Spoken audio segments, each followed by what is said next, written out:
Salam damai, apa kabar sahabat Oase Rohani Katolik? Semoga Anda semua dalam keadaan sehat, semangat, dan penuh kasih sukacita. Berbahagia sekali karena hari ini kita semua ditemani oleh Romo Vincentius Prastowo SDB atau yang kita kenal akrab dengan sapaan Romo Pras. Saya Bernadette Marita akan menemani Romo Pras dan Anda semua sampai di penghujung acara nanti. Marilah sekarang kita menyapa Romo Pras yang sudah berada di sini untuk Anda semua. Salam damai Romo. Salam damai juga Ibu Marita. Terima kasih. Gimana Romo, sehat? Puji Tuhan, sehat. Ya. Amin, puji Tuhan. Baiklah sahabat Oase Rohani Katolik, marilah kita awali jumpa kita dengan sebuah doa yang akan dipimpin oleh Romo Pras. Baik. Rekan-rekan dan teman-teman ORK dimanapun berada, mari kita sebelum meresapi sabda Tuhan pada hari ini, kita mohon Roh Kudus agar menerangi akal budi kita, supaya kita dibantu memahami isi sabda Tuhan. Dalam nama Bapa dan Putra dan Roh Kudus. Amin. Tuhan, terima kasih atas anugerah kehidupan, kesehatan yang boleh terus kami terima sampai dengan saat ini. Pada hari ini kembali kami dipertemukan untuk meresapi dan mendalami sabda Tuhan, untuk menguatkan dan mengairi rohani kami sehingga kami pun tumbuh dan berkembang di dalam sabda Tuhan. Untuk itu kami mohon penerangan Roh Kudus-Mu, hadirlah di tengah-tengah kami, dampingi dan tuntun kami. Nama-Mu kami muliakan, kini dan sepanjang masa. Amin. Amin. Dalam nama Bapa dan Putra dan Roh Kudus. Amin.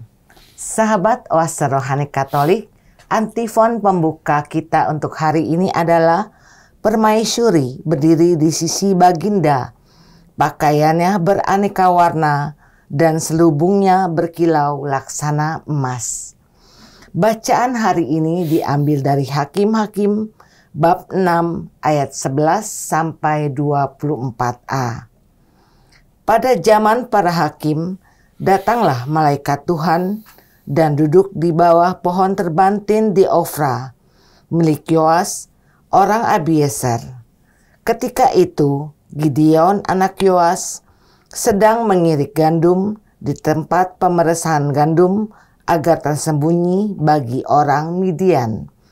Malaikat Tuhan lalu menampakkan diri kepadanya dan berkata, "Tuhan sertamu, pahlawan gagah berani. Mengapa semuanya ini menimpa kami? Di manakah segala perbuatan-perbuatannya yang ajaib yang diceritakan oleh nenek moyang kami kepada kami ketika mereka berkata, bukankah Tuhan telah menuntun kita keluar dari Mesir? Tetapi sekarang Tuhan membuang kami dan menyerahkan kami ke dalam cengkraman orang Midian." Lalu Tuhan berpaling kepada Gideon dan bersabda, "Pergilah dengan kekuatanmu ini dan selamatkanlah orang Israel dari cengkraman orang Midian. Ketahuilah, akulah yang mengutus engkau." Tetapi Gideon menjawab, "Ah Tuhanku, dengan apakah akan kuselamatkan orang Israel? Ketahuilah, kaumku adalah yang paling kecil di antara suku Manasye, dan aku pun yang paling muda di antara kaum keluargaku." Bersabdalah Tuhan kepadanya, "Akulah yang menyertai engkau, sebab itu engkau akan memukul kalah orang Midian sampai habis." Maka jawab Gideon kepadanya, "Jika sekiranya aku mendapat kasih karunia di hadapanmu, maka berikanlah kepadaku tanda bahwa engkau sendirilah yang bersabda kepadaku, "Jangan kiranya pergi dari sini sampai aku datang membawa persembahan dan meletakkannya di hadapanmu."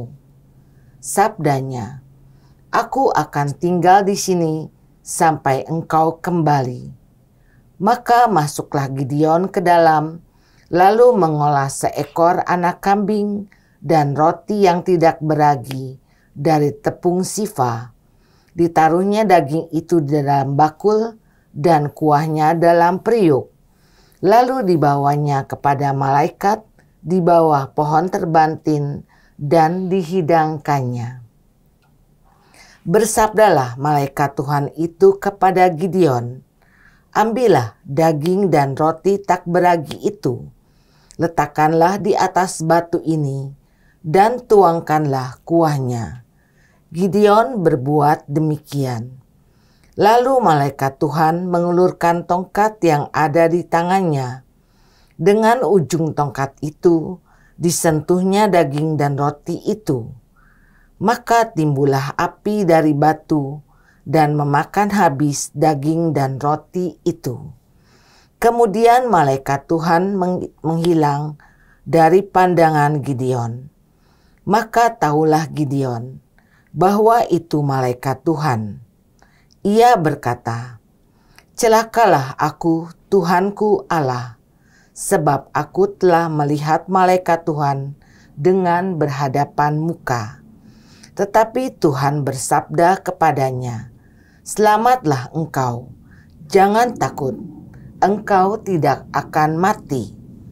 Lalu Gideon mendirikan mezbah di sana bagi Tuhan dan menamainya Tuhan itu keselamatan. Demikianlah sabda Tuhan. Syukur kepada Allah. Sahabat Oase Rohani Katolik, marilah kita tanggapi sabda Tuhan dengan mazmur tanggapan. Tuhan menjanjikan keselamatan kepada umat-Nya. Tuhan menjanjikan keselamatan kepada umat-Nya. Aku ingin mendengar apa yang hendak difirmankan Allah. Bukankah Ia hendak berbicara tentang damai kepada umat-Nya dan kepada orang-orang yang dikasihi-Nya, supaya mereka jangan kembali kepada kebodohan? Tuhan menjanjikan keselamatan kepada umat-Nya. Kasih dan kesetiaan akan bertemu, keadilan dan damai sejahtera akan berpelukan. Kesetiaan akan tumbuh dari bumi, dan keadilan akan merunduk dari langit. Tuhan menjanjikan keselamatan kepada umat-Nya. Tuhan sendiri akan memberikan kesejahteraan, dan negeri ini akan memberikan hasil. Keadilan akan berjalan di hadapannya, dan damai akan menyusul di belakangnya. Tuhan menjanjikan keselamatan kepada umat-Nya. Sahabat Oase Rohani Katolik, sekarang marilah kita simak bersama Injil Suci menurut Matius bab 19 ayat 23 sampai 30 yang akan disampaikan oleh Romo Pras untuk kita semua. Haleluya, haleluya. Haleluya, haleluya. Yesus Kristus telah menjadi miskin sekalipun Ia kaya, agar kalian menjadi kaya berkat kemiskinannya. Haleluya, haleluya. Tuhan bersamamu. Dan bersama rohmu. Inilah Injil Yesus Kristus menurut Matius. Dimuliakanlah Tuhan. Yesus bersabda kepada murid-murid-Nya, "Aku berkata kepadamu, sungguh sukar sekali bagi orang kaya untuk masuk ke dalam kerajaan surga. Sekali lagi aku berkata kepadamu, lebih mudah seekor unta masuk melalui lubang jarum daripada seorang kaya masuk ke dalam kerajaan surga." Mendengar itu, gemparlah para murid dan berkata, "Jika demikian, siapakah yang dapat diselamatkan?" Yesus memandang mereka dan berkata, "Bagi manusia hal ini tidak mungkin, tetapi bagi Allah segala sesuatu mungkin." Lalu Petrus berkata kepada Yesus, "Kami ini telah meninggalkan segala sesuatu dan mengikuti Engkau. Jadi, apakah yang akan kami peroleh?" Kata Yesus kepada mereka, "Aku berkata kepadamu, sungguh pada waktu penciptaan kembali, apabila Anak Manusia bersemayam di tahta kemuliaannya, kalian yang telah mengikuti Aku akan duduk juga di atas 12 tahta untuk menghakimi ke-12 suku Israel. Dan setiap orang yang demi namaku meninggalkan rumahnya, saudara-saudaranya, bapa atau ibunya, anak-anak atau ladangnya, akan menerima kembali 100 kali lipat dan akan memperoleh hidup yang kekal. Tetapi banyak orang yang terdahulu akan menjadi yang terakhir, dan yang terakhir akan menjadi yang terdahulu." Demikianlah sabda Tuhan. Terpujilah Kristus. Sahabat Oase Rohani Katolik, setelah kita menyimak firman-firman Tuhan pada hari ini, sekarang marilah kita simak bersama permenungan yang akan disampaikan oleh Romo Pras untuk kita semua. Silahkan Romo. Terima kasih Ibu Marita. Rekan-rekan ORK dimanapun berada. Hari ini kita juga memperingati Santa Maria Ratu. Dan Bunda Maria menjadi teladan atau model orang beriman bagi kita semua. Tentu saja kita semua sepakat akan hal itu. Hari ini kita diperkaya oleh sabda Tuhan, lebih-lebih dalam bacaan pertama, pengalaman dari seorang tokoh yang muncul pada zaman hakim-hakim, di mana Yahweh atau Allah bangsa Israel selalu membangkitkan seorang pemimpin dari tengah bangsanya, selain para nabi. Nah, satu tokoh di antara beberapa yang dimunculkan adalah Gideon. Dan Gideon ini digambarkan sebagai seorang petarung juga atau tentara. Tapi dari suku yang kecil. Lalu digambarkan di sana atau dikatakan Gideon sendiri, suku kami itu bukan suku yang memiliki postur tubuh yang tinggi. Nah, dikatakan orang-orang Kanaan kan posturnya hampir melampaui atau 2 kali lipat orang-orang Israel. Tetapi kali ini suku Israel berhadapan dengan orang-orang Midian. Nah, siapakah mereka? Mereka ini orang yang tinggal di sebelah timur Gurun Arab. Tetapi rupa-rupanya karena kekurangan makanan, maka dia harus turun dan masuk ke wilayah di mana terdapat suku-suku bangsa Israel, termasuk sukunya Gideon. Nah, diceritakan Gideon sedang bekerja di tempat pengirikan.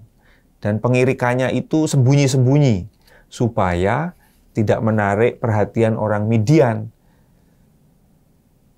Pada titik tertentu, Allah memanggil Gideon supaya menjadi orang yang memimpin bangsanya untuk melawan dan mengusir orang-orang Midian itu.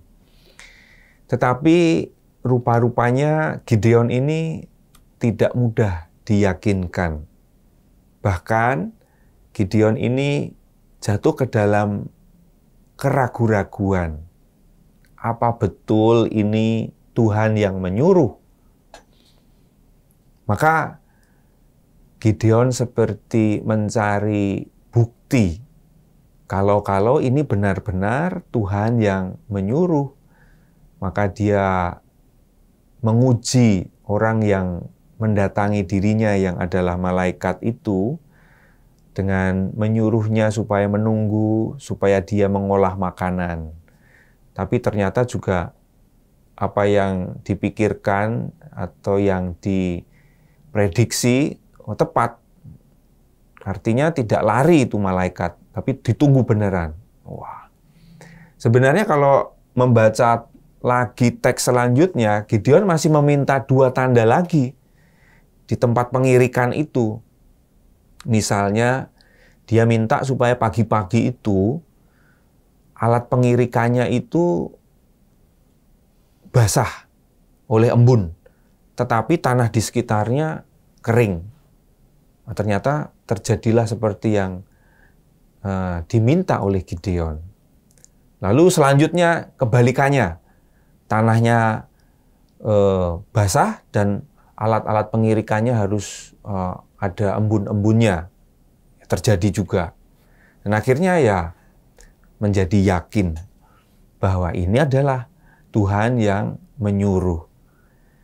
Tetapi peristiwa atau fenomena ragu-ragu dalam menerima kehendak Allah atau perintah Tuhan atau petunjuk dari Allah itu memang menjadi bagian dari hidup kita. Kita kadang-kadang ragu-ragu di dalam hidup ini, dihadapkan di dalam berbagai macam situasi di mana kita harus memutuskan, lebih-lebih keputusan yang berat. Kadang-kadang kita ragu-ragu, seperti Gideon. Itu berat itu memimpin bangsa Israel mengalahkan orang Midian yang secara kalkulasi matematik itu lebih kuat. Ya, kita juga sama. Bahkan kita juga ragu-ragu dan berhenti, bahkan tidak memutuskan apa-apa, sehingga hidup kita tidak berubah. Kita tidak bisa memutuskan juga karena mungkin kurang informasi. Dan kalau bisa memutuskan, kadang-kadang keputusan kita salah. Nah, maka dari fenomena ini, saya mengajak kita semua untuk merenungkan pentingnya untuk discernment di dalam roh. Atau bahasa kita disebut membedakan roh. Di zaman sekarang mungkin hal-hal seperti itu tidak menjadi tren. Tetapi justru sebaliknya, bagi kita yang ingin maju dalam hidup rohani, sebetulnya di tengah zaman sekarang ini yang dibombardir oleh berbagai macam hal lewat media sosial, yang semakin mudah mempengaruhi kita lewat aplikasi-aplikasi, kemampuan untuk membedakan roh itu saya yakin dan percaya menjadi relevan.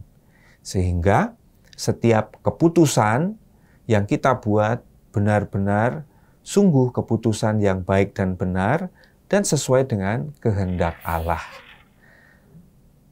Dan bagaimana sekarang pertanyaannya membuat discernment itu? Singkatnya, discernment itu adalah kegiatan dari batin kita untuk merenungkan dan merefleksikan keputusan yang kita ambil agar terarah dan sesuai dengan kehendak Allah. Ada beberapa kriteria.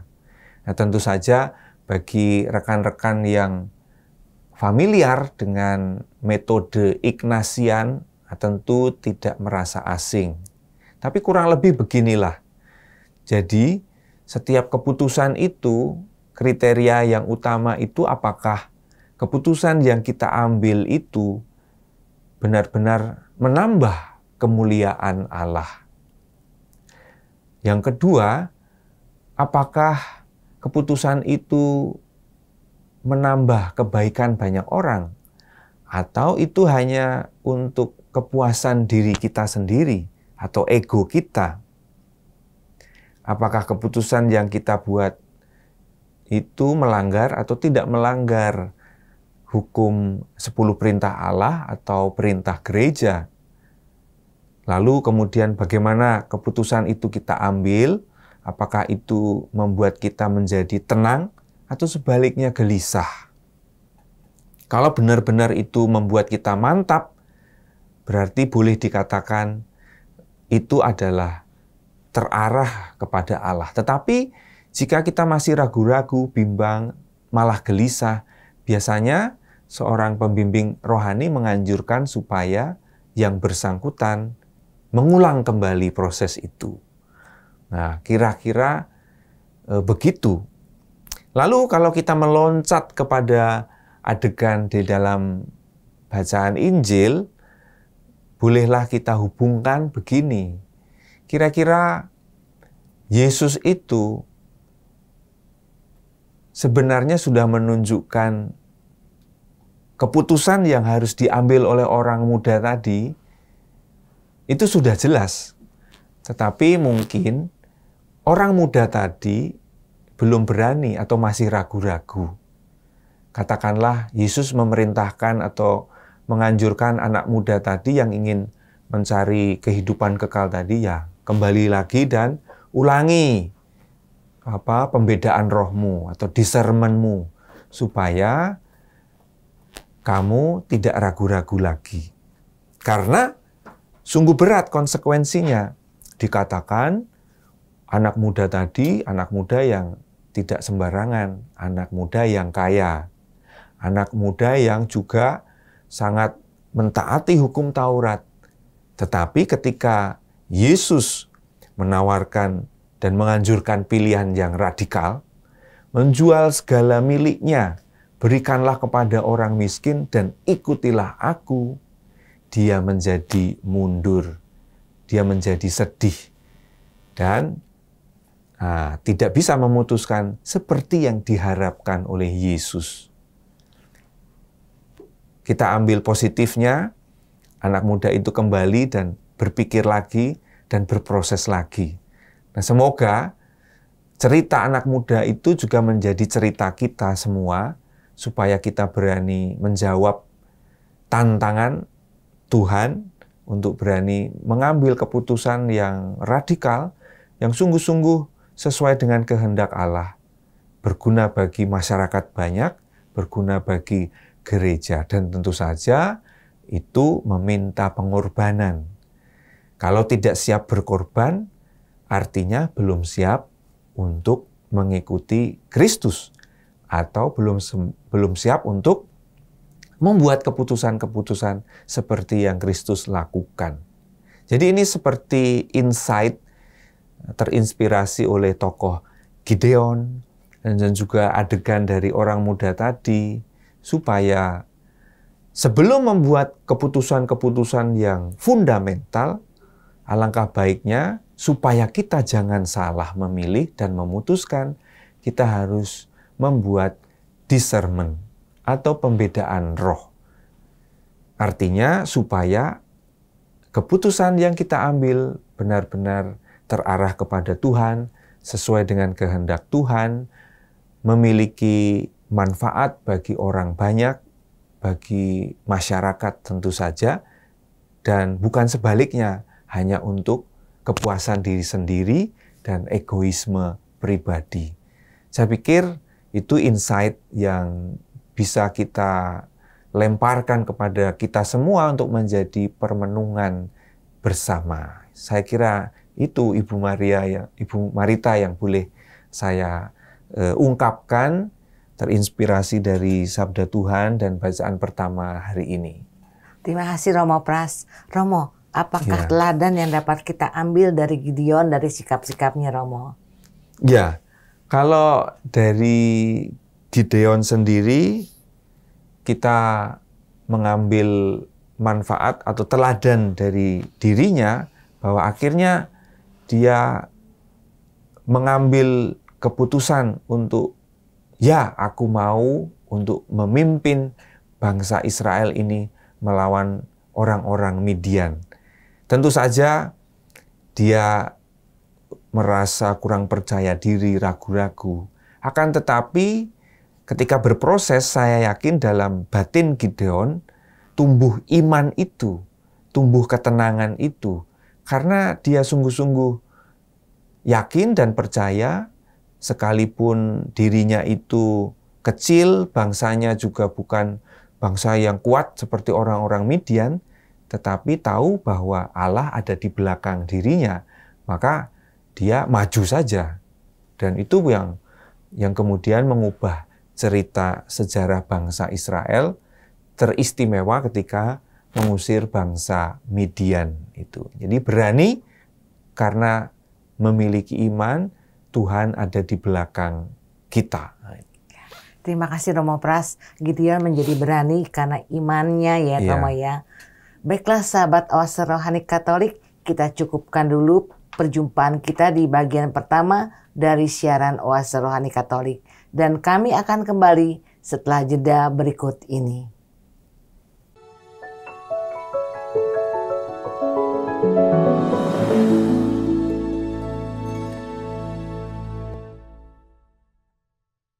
Sahabat Oase Rohani Katolik, kita berjumpa lagi dalam siaran Oase Rohani Katolik. Hari ini adalah peringatan wajib Santa Perawan Maria Ratu. Masih ada bersama Anda Romo Vincentius Prastowo SDB yang kita kenal akrab dengan sapaan Romo Pras, dan saya Bernadette Marita akan menemani Anda sampai di penghujung acara nanti. Saya ingatkan kepada Anda yang ingin bertanya, mengirimkan saran atau usul, silakan Anda kirim ke alamat email kami orkkaj2021@gmail.com, atau Anda dapat kirim WA ke nomor 0881 0251 33438. Baiklah, kita kembali ke Romo Pras untuk menyimak permenungan di bagian kedua ini. Silakan Romo. Terima kasih Ibu Marita, rekan-rekan ORK dimanapun berada. Memang kita itu perlu menguji roh. Karena Yesus pun kadang-kadang bahkan sering menguji roh yang ada di dalam diri seseorang. Ini dorongan dari roh yang mengarah kepada Allah atau roh yang sebaliknya, roh jahat. Nah, maka Yesus mengatakan buah yang baik itu pasti berasal dari pohon yang baik pula. Lalu kemudian dalam surat pertama Yohanes bab 3 atau bab 4 itu dikatakan atau dituliskan roh itu perlu diuji. Maka seperti halnya Gideon ingin menguji roh yang mendorong dirinya, begitu pula Yesus itu sebenarnya sedang menguji roh yang mendorong si anak muda tadi dalam pencariannya mencari hidup yang kekal, hidup yang abadi. Maka dalam Kitab suci banyak contoh sebetulnya kalau mau kita gali. Misalnya bagaimana Yesus ketika mengajar selalu menempatkan audiennya, pendengarnya itu dalam posisi untuk memilih di antara dua pilihan. Misalnya ketika ada perumpamaan tentang Allah dan Mamon, tentang jalan yang lapang dan yang sempit, tentang membangun rumah di atas batu karang atau di atas pasir, tentang gandum dan lalang, tentang gadis yang bijaksana dan gadis yang bodoh, Nah, tentu saja itu mengusik pikiran pendengar dan juga kita semua untuk merefleksikan pilihan-pilihan yang kita ambil, keputusan-keputusan yang kita ambil, supaya secara sederhana roh kita itu diuji. Apakah aku sedang terdorong membuat keputusan yang sesuai dengan kehendak Allah atau tidak? Juga dialami hal yang sama dengan tokoh-tokoh dalam Perjanjian Lama. Saya pikir seperti Abraham, Musa, Yusuf, dan seterusnya, itu memiliki pergulatan yang sama dalam menanggapi wahyu dari Allah atau panggilan dari Allah. Juga tidak jarang ada contoh-contoh di mana gagal dalam menanggapi undangan Tuhan, dalam menanggapi wahyu dari Allah. Misalnya Kain dengan serta-merta dan dibakar oleh emosi, cemburu, dan iri hati memutuskan untuk membunuh saudaranya sendiri, Habel. Dan banyak lagi contoh-contoh di mana keputusan yang diambil itu sebenarnya bisa ditarik garis lurus antara yang sesuai dengan kehendak Allah atau terarah kepada Allah atau menjauh dari Allah dan mengarah kepada kegelapan.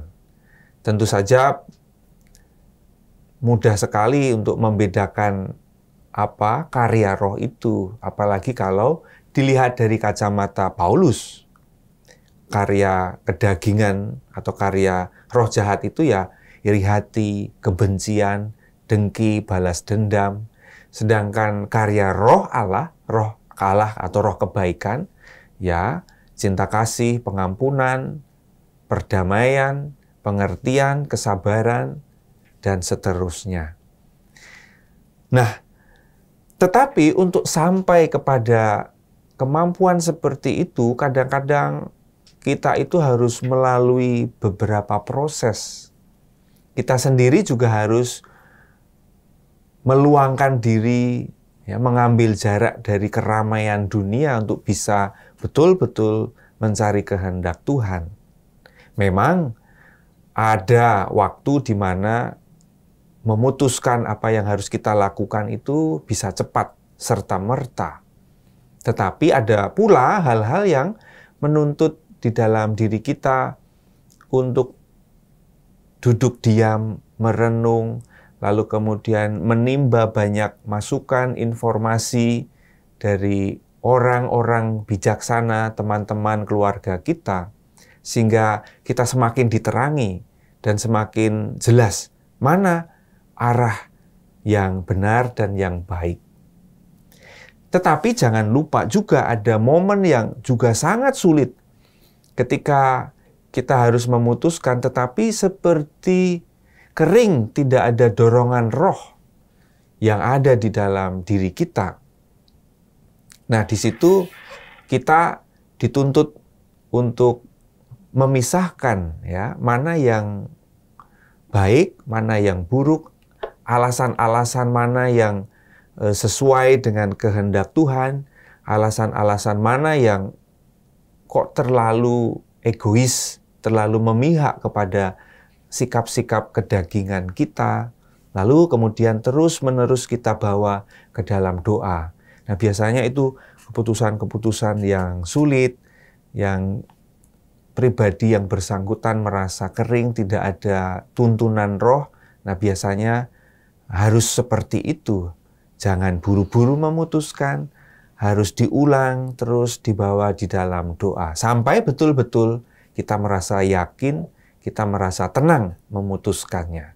Maka itulah momen-momen yang masuk ke dalam dinamika pengambilan keputusan, di mana satu tadi ada keputusan yang begitu sangat mudah, ada keputusan yang memang harus dibantu oleh informasi, masukan dari orang lain, tetapi ada pula juga keputusan yang memang sangat sulit dan memerlukan waktu yang lama, memerlukan pula doa, puasa, dan mati raga bahkan, supaya kita dibantu untuk memutuskan keputusan kita secara baik dan benar.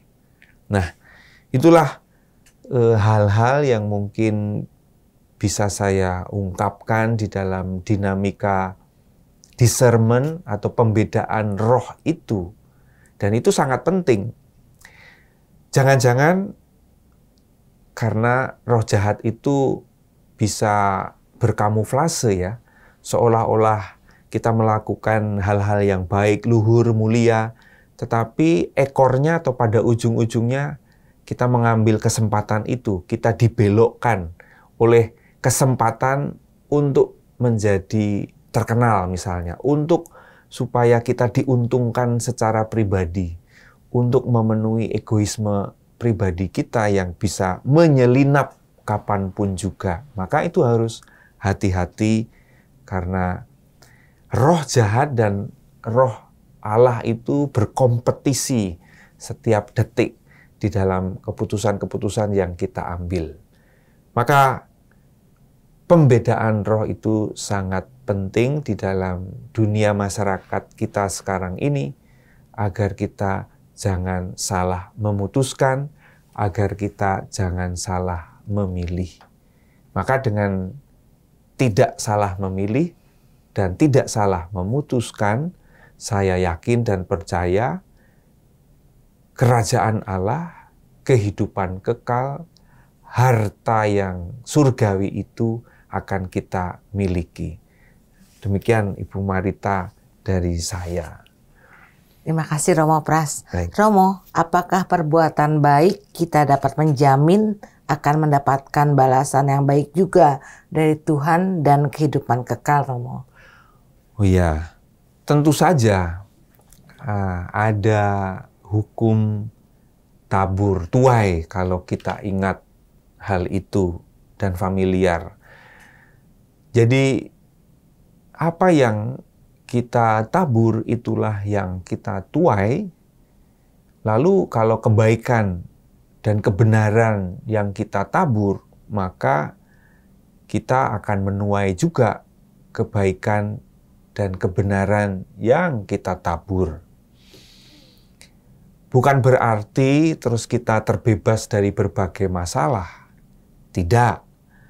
Tetapi itu adalah sebuah vision, sebuah harapan hidup keabadian di mana kebaikan, kebenaran, hal-hal apapun yang sesuai dengan kehendak Allah yang kita tabur di dunia ini menjadi semacam poin positif, menjadi semacam investasi kita untuk masa depan hidup yang kekal setelah kematian. Nah, jadi jangan berhenti, jangan lelah terus untuk menabur kebaikan itu. Karena dengan menabur kebaikan itu kita juga akan menuai banyak sekali rahmat-rahmat itu. Dan kalau itu tidak bisa diberikan oleh manusia, jangan menyerah dan jangan putus asa, karena itu akan diberikan oleh Allah sendiri pada waktunya. Terima kasih Romo. Romo, apa yang dapat kita lakukan agar tetap dapat mengikuti Yesus, agar kelak kita bisa mendapatkan kehidupan kekal bersamanya di surga? Ya, memang hidup dalam frekuensi yang sama dengan suara Tuhan memang sulit dan tidak mudah. Tetapi para kudus, orang-orang suci, orang-orang kudus zaman dulu itu punya resep. Kalau kita ingin terus bersatu dengan Allah, ya banyak macamnya. Bukan berarti harus masuk gereja dan sepanjang hari berdoa. Tetapi bahkan di dalam aktivitas kita sehari-hari, sambil kita mengerjakan pekerjaan kantor, pekerjaan fisik lainnya, kita bisa terus terkonek dengan Allah. Melalui apa? Macam-macam. melalui lagu misalnya. Sambil mendengarkan lagu rohani tentu saja ya, bukan lagu yang lain, heavy metal tentu saja tidak. Tapi lagu-lagu yang betul-betul lagu rohani. Lalu juga bisa mengucapkan doa-doa atau ujaran-ujaran pendek sekali secara spontan. Apapun itu, Yesus, Maria, Yosef, atau puji Tuhan, atau haleluya, apa saja. Orang bisa memiliki referen-referen tersendiri di dalam hidup sehari-hari dalam aktivitas-aktivitasnya. Atau juga sambil dalam hati mendaraskan Salam Maria. Itu setiap 1 jam kayak setiap 3 jam, pilih sendiri. Supaya kita itu tidak tergoda atau tidak terdistraksi oleh dunia yang begitu ribut, dunia yang terus membombardir kita dengan mungkin berita-berita yang negatif ya, pencurian, perampokan, perang, dan seterusnya. Itu kan semua energi-energi negatif. Kita perlu energi yang positif, dan itu harus kita usahakan dengan hal-hal seperti itu. Doa-doa, ujaran-ujaran singkat, menciptakan suasana yang teduh, mendengarkan lagu-lagu yang rohani, yang teduh, tentu saja itu tetap menjaga rohani kita terhubung dengan yang ilahi. Itu saja yang bisa saya ungkapkan. Terima kasih Romo. Sahabat Oase Rohani Katolik, demikianlah jumpa kita hari ini dengan Romo Vincentius Prastowo STB dan saya Bernadette Marita. Dengan ini kami mohon pamit dari ruang dengar Anda. Kami mengucapkan tetap semangat, tersenyum, Tuhan memberkati. Amin. Kita tutup jumpa kita dengan sebuah doa dari Romo Pras.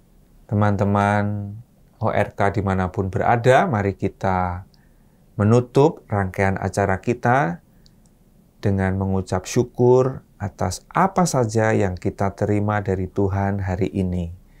Dalam nama Bapa dan Putra dan Roh Kudus. Amin.